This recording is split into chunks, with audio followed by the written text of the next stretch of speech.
All right, let's play a little game. I'm gonna tell you the specs of a brand new phone, and you tell me how much you think this phone should cost. All right, no cheating, don't look it up.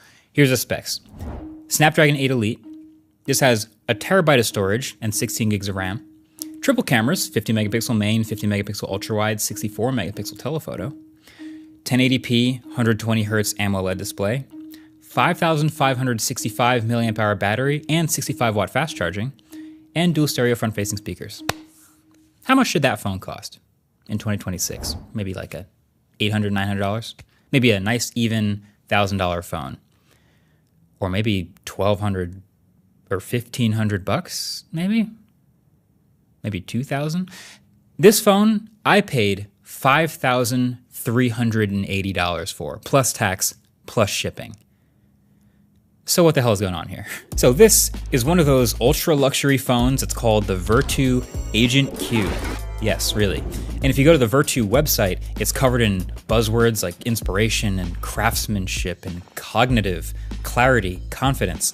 It's really a lot. There's just no way it can be worth it though, right? Well, I have been using this phone for a couple weeks now, and there are some things about it that are actually better than a regular phone. I hate to admit it. But also, there are absolutely some things about it that are not worth it.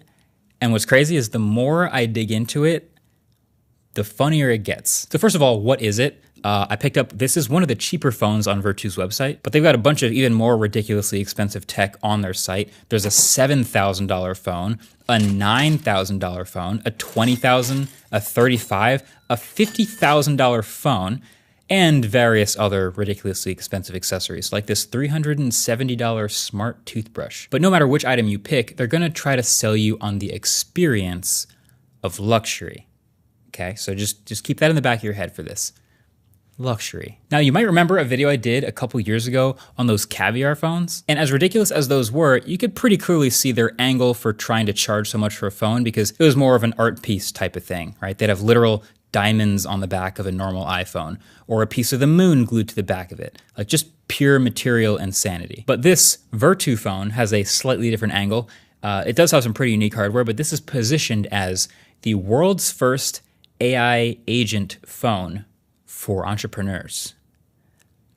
I'm dead serious. That's a quote straight from the top of their website. I wish I was joking. Along with a picture of the phone next to a white falcon covered in jewelry. So somehow they're going to try to justify the $5,000+ price tag of this phone with a luxury AI experience.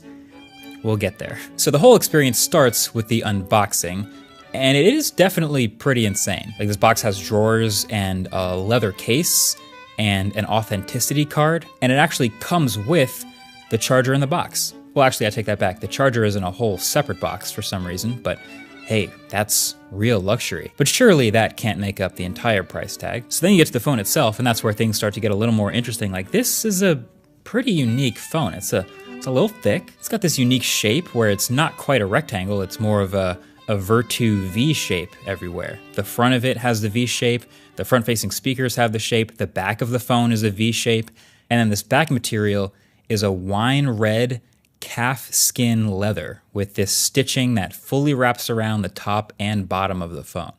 It smells like leather and everything. It's really nice if you're into that. Also, the rails of this phone are stainless steel, kind of fingerprinty, but there's also a whole bunch of exposed screws. It's really solid. The buttons are nice and clicky, and it's funny, they couldn't get the USB Type-C port at the bottom because of this fancy calfskin leather wrap thing, so they have it up here at the top right corner instead. The coolest part though is easily these two wings at the back here.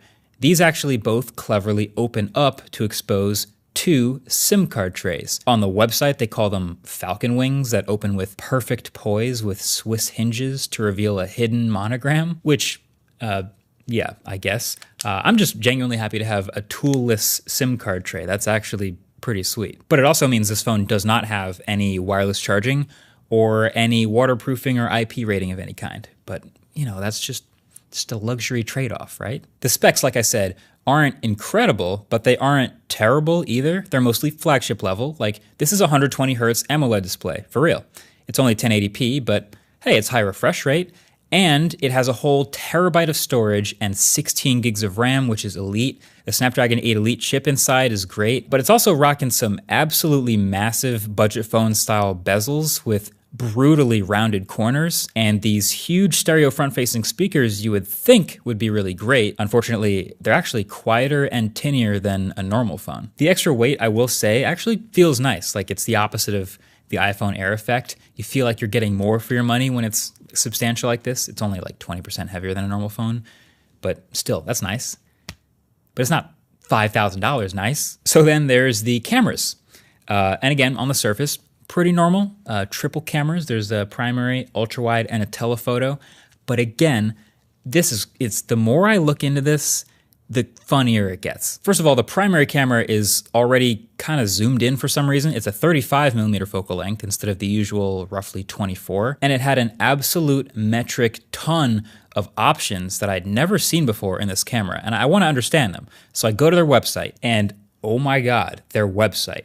They have a bunch of stuff on their website that says a bunch of crazy things about this camera that at first are kind of believable, maybe. Like they have this page that says, experience the world's first true mechanical zoom lens. And you know, it's a $5,000 phone, so I'm thinking maybe there's some world's first here, but I cannot actually for the life of me figure out what they mean by that. Like I've used this phone so much, there is nothing going on here with the zoom, like any sort of smooth optical zoom or variable focal length or anything like that. What is mechanical zoom? This is just a normal fixed lens.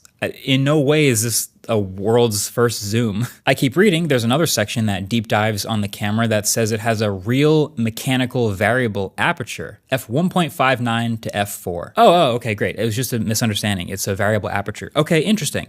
That would be cool. It's not a world's first still, but I remember seeing that on the Galaxy S9 back in the day, and it was pretty useful. Like that was an innovation to control the amount of light hitting the sensor and the depth of field with the simple press of a button. But then I go in to use it on the Vertu phone, and I cannot find any indication of an actual variable aperture camera in this phone. I actually open the portrait mode, and there's a whole aperture slider from f16 to f1, but as I play with this slider, it's very clearly just adding a massive amount of fake software blur to the subject. Because after I take the photo and review them on a device that isn't the Vertu phone, it's crazy. The EXIF data actually tries to say these photos are at f1 and f16, but they're clearly lying because the shutter speed didn't change, the ISO didn't change, and the photos look essentially identical to each other. You're gonna have to do better than that, guys. Come on.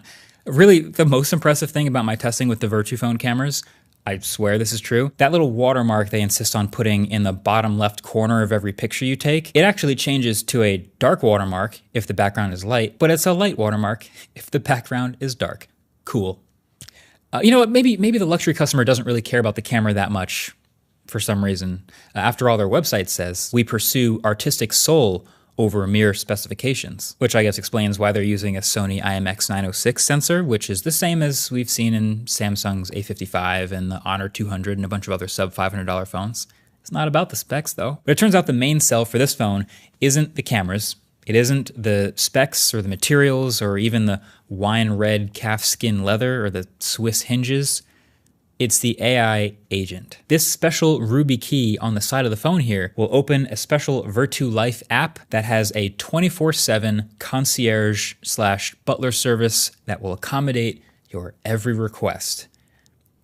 Kinda. Now, okay, the idea itself is not actually that insane. Like there are a number of super high-end credit cards that have similar perks, that have like a concierge service that comes with it where you can like call or text a number and it'll snag a restaurant reservation for you or help you make travel plans or that sort of thing.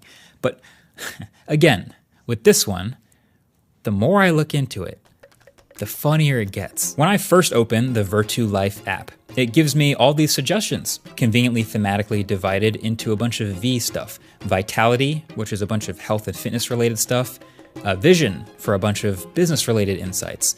And there's Victory and Vantage and Various, which just shows some other stuff like getting a Michelin star reservation or a private chef or fashion advice. And then from there, you can open a chat with either an AI or human assistant who can handle everything you need. Now, I don't have any insane asks, but I do want to test it, so I hit the Ruby button. and open the generic concierge, which has a bunch of different names and profile pictures and personalities available, by the way. But no matter which one I opened, it would reopen the same chat. So let's go with Amber. So the first thing I asked was, what's the weather? To which I got a nicely copied and pasted weather report. I should have expected that. I don't know what to do here. I don't know what to ask for. But then I had an idea. Okay, order me one of those new shirts from mkbhd.com. That would be my task. And sure enough, I was immediately plummeted into this full-on text conversation with an agent who sent me screenshots and asked me what size I wanted and what shipping address, and eventually placed an order for the shirt on my behalf. Now that's very exciting. Mission accomplished. The agent actually did what I asked it to.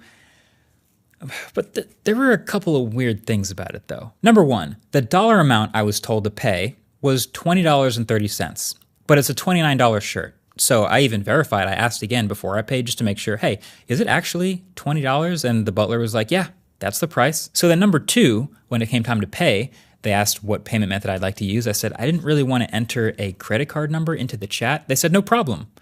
We take PayPal. It literally said PayPal or USTD. So I had to open up PayPal on my computer, send the money to Virtu, and then send them a screenshot of my PayPal payment that I'd paid. Really odd, probably more work than just going to the website and ordering the shirt myself. Also a screenshot seems fairly easy to Photoshop. But then number three, they requested some extra time to complete this transaction, specifically if they could wait till 10 a.m. Beijing time. I was doing all this in our studio at like 2 p.m., so that's like 3 a.m. Beijing time or something like that. So by the time I got through with all of this chatting, which took like an hour and a half, it still had a couple more hours left to go to actually have them place the order. And sure enough, I checked back later that night in the back end, since this is our store. I can see that the order was placed for Marquez Brownlee at 9:03 p.m. that night. So like 7 hours after my chat with them. So then number four, on top of all of this, there have been plenty of typos along the way. And this is just like, between all of the typos and also it asking for a more reasonable time to do the action, I understand that this is clearly not an AI assistant. This is definitely a human. I've actually chatted with this human assistant long enough to ask, are you a human? To which they replied, it's real, man. It's real. It's real, man. It's a real man. I don't know. Also, the USTD thing, I don't really know what that is. Whenever I Google pay with USTD, it always autocorrects to USDT, which is a crypto. So it's either a typo, which is a red flag, or it's a crypto, which is even more of a red flag. And just the whole time I'm talking to this agent, I'm getting the feeling that these are like a bunch of canned, pre-typed lines combined with a bunch of like hastily written text by someone who's like barely awake at 4 a.m. Like all of this brings me to why this phone is so silly. This whole Virtu brand, it turns out, was originally started in London by Nokia as a sort of luxury sub-brand, but then it was sold off and bought by private equity and then moved to China, where it's turned into a less honest version of what it was. Shout out to Aaron, Mr. Who's the Boss. He also did a video diving a bit deeper onto that part of this company and how it kind of just feels suspiciously like a ZTE phone at this point. Also, the longer you look at their website, it's obvious, the more it just reads like AI slop designed it to just get picked up by search engines by using as many buzzwords as possible. That's actually why I think they got so much stuff on their site just wrong. All the camera stuff before about having the world's first mechanical zoom, which doesn't make any sense. The physical variable aperture stuff, which was just made up. Also, their site says the phone has a Snapdragon 8 Elite Supreme, which is not a real thing. That's not a chip that actually exists. There's just so many endless pages on their website with jumbles of words that don't really mean anything. And honestly, it all checks out. Like, there was no way that this was going to be worth it from the beginning when you heard that price tag. The only way that this could maybe be worth it is if that concierge service actually works and gets you whatever you want, because there's no subscription price. Like, you just buy the phone, which is expensive, but then you get infinite 24/7 access for it to book whatever you want and skip lines and do things for you.